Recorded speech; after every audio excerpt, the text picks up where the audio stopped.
Morning and जय हिंद बच्चों मैं अजय कुमार वाराणसी उत्तर प्रदेश से आपके अपने चैनल नव शिक्षण पर स्वागत करता हूं। बच्चों आपको पता है मैं NMMS की तैयारी करा रहा हूं, यानी कि राष्ट्रीय आय एकता आधारित छात्रवृत्ति परीक्षा। और अभी मैं विज्ञान के कई टॉपिक्स मैंने कवर किए हैं, एक मिक्स टॉपिक कवर कर हूँ जिसमें महत्वपूर्ण प्रश्न हैं। ठीक है, तो अगर आपको इसका एक मैंने फर्स्ट पार्ट बना चुका हूँ मैं, ठीक है, अभी इसका सेकंड पार्ट ये है। अगर आपको इस तरह के वीडियोस चाहिए तो बच्चों कमेंट में आप जरूर यस लिख के भेजिएगा। और ये विनोद सर की बुक है राघव प्रकाशन की, जिसके जरिए बच्चों मैं आपको पढ़ा रहा हूँ। ठीक है, अब आइए क्वेश्चन को देखें। पहला क्वेश्चन, आकाश में तारे टिमटिमाते क्यों दिखते हैं? ठीक है, आ सकता है ये प्रश्न बच्चों। ठीक है, ये है प्रकाश के अपवर्तन के कारण। ठीक है, सूर्य से प्राप्त रंगों में किस रंग का विक्षेपण सर्वाधिक होता है? काफ़ी इंपॉर्टेंट है बच्चों, इसको नोट डाउन कर लीजिएगा, बैंगनी। ठीक है, अब आइए क्वेश्चन नंबर 43, प्राथमिक रंग किसे कहा जाता है? प्राइमरी कलर्स, वेरी इंपॉर्टेंट बच्चों, ये हम लोग जानते भी प्राथमिक कलर हैं, इन्हीं से सब रंग बनते हैं असल में। ठीक है, ये है, ये तीनों हैं बच्चों, हरा, लाल और नीला। ठीक है, तो अब कैसे भी याद करना चाहते हैं तो इसको याद कर लीजिएगा रंगों को। अब देखिए इसके बाद है, मनुष्य की आंखों में किसी वस्तु का प्रतिबिंब निम्न में से किस भाग पर बनता है? तो ये बच्चों है रेटिना पर। ठीक है, अब देखिए अब इंपॉर्टेंट क्वेश्चन हैं बच्चों, किसी को आप छोड़िएगा नहीं इसमें। निकट दृष्टि दोष दूर करने के लिए किस लेंस का प्रयोग किया जाता है? तो यह बच्चों अवतल लेंस का। दूर दृष्टि दूर करने के लिए किस लेंस का, ये देखिए निकट वाला था अवतल लेंस, अब ये दूर के लिए है। ठीक है, तो दूर वाले के लिए बच्चों उत्तल लेंस का यूज किया जाता है और निकट दृष्टि दोष के लिए अवतल लेंस का यूज किया जाता है। तो इसको एकदम आप क्लियर याद रखिएगा बच्चों। फिर है, सामान्य आंख के लिए स्पष्ट दृष्टि की न्यूनतम दूरी कितनी होती है? ये मैंने पहले भी बताया हुआ है, आपका एक रिवीजन हो जाएगा। यह है बच्चों 25 सेंटीमीटर। अंतरिक्ष यात्री को आकाश का रंग कैसा दिखाई देता है? तो बच्चों ये काला दिखाई देता है, ध्यान रखिएगा। अब है, प्रतिरोध का मात्रक है, यानी कि जो रेजिस्टेंस होता है बिजली वाला, मैंने बताया हुआ है, पढ़ाया हुआ है इस पार्ट को अलग से, वो है ओम। अब है, निम्न में से कौन अर्धचालक है? अर्धचालक यानी कि सेमी कंडक्टर, और सेमी कंडक्टर का बच्चों यूज़ जो है कंप्यूटर्स में, मोबाइल्स में, सब जगह हो रहा है। ठीक है, तो इसका बच्चों आंसर इसको याद कर लीजिएगा, ए और बी दोनों, सिलिकॉन और जर्मेनियम। ठीक है, इनकी इंपॉर्टेंस बढ़ गई है, तो ये दोनों सेमी कंडक्टर्स हैं। अब देखिए 51 है, पदार्थ के परमाणुवाद के प्रणेता थे। ये काफ़ी इंपॉर्टेंट है क्योंकि हमारे ये हिस्टोरियन हैं, ये हैं डाल्टन। 51 का आपका डी। किसी पदार्थ का वह सूक्ष्मतम कण जिसका विभाजन नहीं हो सकता है कहलाता है, वो है परमाणु, यानी कि एटम। परमाणु के नाभिक में होता है, काफ़ी बार आया हुआ है बच्चों, कंफ्यूज मत होइएगा। कोई भी एटम होता है, ये इसका न्यूक्लियस है, सूरज की तरह मान के चलिए न्यूक्लियस है। ठीक है, और इसके बीच में अंदर क्या क्या होते हैं? प्रोटॉन और साथ में न्यूट्रॉन। मैं इंग्लिश में लिख दिया, पी से प्रोटॉन, एन से न्यूट्रॉन। इसका उत्तर ए है। और इसको चारों तरफ क्या चक्कर लगाते हैं? जैसे पृथ्वी या कोई अन्य ग्रह है सूरज का चक्कर लगा रहे हैं, वैसे ही इलेक्ट्रॉन्स जो हैं बच्चों वो चक्कर लगाते हैं। ठीक है, तो इसमें उत्तर क्या हो गया? प्रोटॉन और न्यूट्रॉन दोनों होते हैं, और चारों तरफ चक्कर कौन लगाते हैं? आपके इलेक्ट्रॉन। क्वेश्चन 54 है, रेडियो सक्रियता का पता सर्वप्रथम किसने लगाया था? तो ये बच्चों इसका उत्तर है आपका हेनरी बैक्वेरल। ठीक है, 55 है आपका, कपूर में निम्न विधि से शुद्ध किया जाता है, तो ऊर्ध्वपातन। 56, परमाणु के नाभिक में उपस्थित प्रोटॉनों की संख्या को क्या कहा जाता है? ठीक है, डायरेक्ट डेफिनेशन बच्चों, परमाणु क्रमांक यानी कि एटॉमिक नंबर। ठीक है, अब कोई पूछे कि कार्बन का एटॉमिक नंबर कितना है, तो आप क्या बताएंगे? अगर आपने याद किया होगा पीरियोडिक टेबल, तो hydrogen, helium, lithium, beryllium, boron, carbon. Carbon जो है वो 6ठे स्थान पे आया, तो इसका जो परमाणु क्रमांक है 6 है और परमाणु भार जो है वो 12 है। तो कुल कितने न्यूट्रॉन हुए इसमें?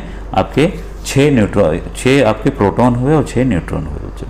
ठीक है, अब देखिए 57, सामान्य ताप पर दाब पर विभिन्न गैसों के 1 ग्राम अणु का आयतन कितना होता है? ये एकदम अलग क्वेश्चन है। 22.4 लीटर बच्चों, याद रखिएगा 22.4 लीटर होता है। ठीक है, अब क्वेश्चन नंबर 58 आपके सामने है, रेडियम की खोज किसने की? ठीक है, काफ़ी इंपॉर्टेंट है, ये भी एक रेडियो एक्टिव सब्सटेंस है बच्चों। ये है मैडम क्यूरी और रॉबर्ट पियरे, दोनों ने मिलकर किया था, इसको याद रखिएगा। 58 का आपका क्या हो गया, डी आंसर हो गया। ठीक है, निम्न में से सर्वाधिक विलायक है, तो इसमें है आपका जल। जल में हर एक चीज़ घुल जाती है। ठीक है, तो यूनिवर्सल सॉल्वेंट भी इसको इंग्लिश में कहते हैं। अम्ल का जलीय विलयन नीले लिटमस पर क्या प्रतिक्रिया करता है? ठीक है, तो आपको पता है ये क्या कर देगा, वो लाल कर देगा, नीले से लाल कर देगा अम्ल में। और इसका ठीक उल्टा होता है, जो क्षार में या बेस में क्या होगा, लाल से नीला करेगा। तो इसको याद रख लीजिएगा। ये देखिए, ये भी काफ़ी इंपॉर्टेंट है। रक्त का पीएच मान क्या है? ठीक है, जो हमारा खून है उसका पीएच होता है बच्चों 7.4, यानी कि बेसिक करेक्टर होता है। 7 एकदम न्यूट्रल होता है, 7 के इधर क्या होगा आपका एसिडिक बन जाएगा, इधर क्या हो जाएगा बेसिक क्षारीय बन जाएगा। ठीक है, अब देखिए 62, शुद्ध जल का पीएच होता है। अब शुद्ध जल का तो पीएच भाई 7 ही होगा, ये न्यूट्रल है 7। ठीक है, ना ही ये एसिडिक होता है, ना ही ये बेसिक होता है बच्चों। ठीक है, अब है ड्यूटेरियम में होता है, काफ़ी इंपॉर्टेंट है बच्चों 63 वाला। ये है बच्चों एक न्यूट्रॉन और एक प्रोटॉन। तो ड्यूटेरियम किसका आइसोटोप है? एक हाइड्रोजन का आइसोटोप है बच्चों। तो इसमें एक प्रोटॉन और एक न्यूट्रॉन होता है ड्यूटेरियम में। एक और होता है इसका ट्रिटियम होता है। ठीक है, तो अभी ज़्यादा जानने की आवश्यकता नहीं है। 64 सबसे हल्का तत्व है, तो सबसे हल्का तत्व बच्चों हमारा हाइड्रोजन है। ठीक है, ऑक्सीकरण में क्या होता है? तो ऑक्सीकरण में बच्चों इलेक्ट्रॉन मुक्त किए जाते हैं। ठीक है, वायु है, कई बार आया है, वायु एक मिश्रण है, विभिन्न गैसें इसमें मिली हुई हैं, वो भी कैसी हैं, होमोजीनियस, एक जैसी हैं। आधुनिक आवर्त नियम का प्रतिपादन किसने किया था? तो ये बच्चों किया था मेंडलीफ ने। सबसे अधिक विद्युत ऋणात्मक तत्व है, तो बच्चों इसका आंसर है फ्लोरीन। फ्लोरीन सबसे ऋणात्मक है बच्चों। आधुनिक आवर्त सारणी में तत्वों के वर्गीकरण का आधार क्या है? तो ये आधार बच्चों परमाणु क्रमांक है, यानी कि एटॉमिक नंबर है। जो हाइड्रोजन, हीलियम, लिथियम हम लोग लिखते हैं परमाणु क्रमांक के हिसाब से ही पीरियोडिक टेबल में सजाए जाते हैं। जो आपने पीरियोडिक टेबल बना हुआ देखा होगा, तो परमाणु क्रमांक के आधार पर सजाए गए हैं। सबसे भारी तत्व है, सबसे हैवी तत्व बच्चों है हमारा आपका 70 का ऑस्मियम है। ठीक है, हेमेटाइट किस धातु का अयस्क है? तो हेमेटाइट बच्चों लोहे का अयस्क है। 72 है, निम्न में से कौन एल्युमिनियम की मिश्र धातु है? तो एल्युमिनियम की मिश्र धातु इसमें बच्चों मैग्नीशियम है। ठीक है, मैंगलीन मेरे ख्याल से होना चाहिए। ठीक है, मैंगलीन होना चाहिए, थोड़ा सा प्रिंटिंग मिस्टेक है। अब देखिए इसमें जर्मन सिल्वर किसका मिश्रण होता है? तो ये इंपॉर्टेंट, इसको याद कर लीजिएगा, तांबा, जस्ता और निकल का। ठीक है, 74 है, पीतल किसका मिश्रण है? कई बार बच्चों कन्फ्यूज़न होता है, इसको एकदम से याद कर लीजिएगा, वेरी इंपॉर्टेंट। ये है तांबा और जस्ता, ये आ सकता है बच्चों कन्फर्म। ठीक है, फिर है एल्युमिनियम का निम्न में से किस अयस्क से निष्कर्षण किया जाता है? तो ये है बच्चों ये सभी। ठीक है, बॉक्साइट, फेल्सपर और कोरंडम। ठीक है, पिच ब्लेंड निम्नलिखित में से किस धातु का अयस्क है? इसका उल्टा भी मैंने आपको सवाल बताया हुआ है।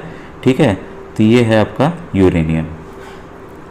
अब देखिए क्वेश्चन नंबर 77, जल में अस्थायी कठोरता का प्रमुख कारण क्या है?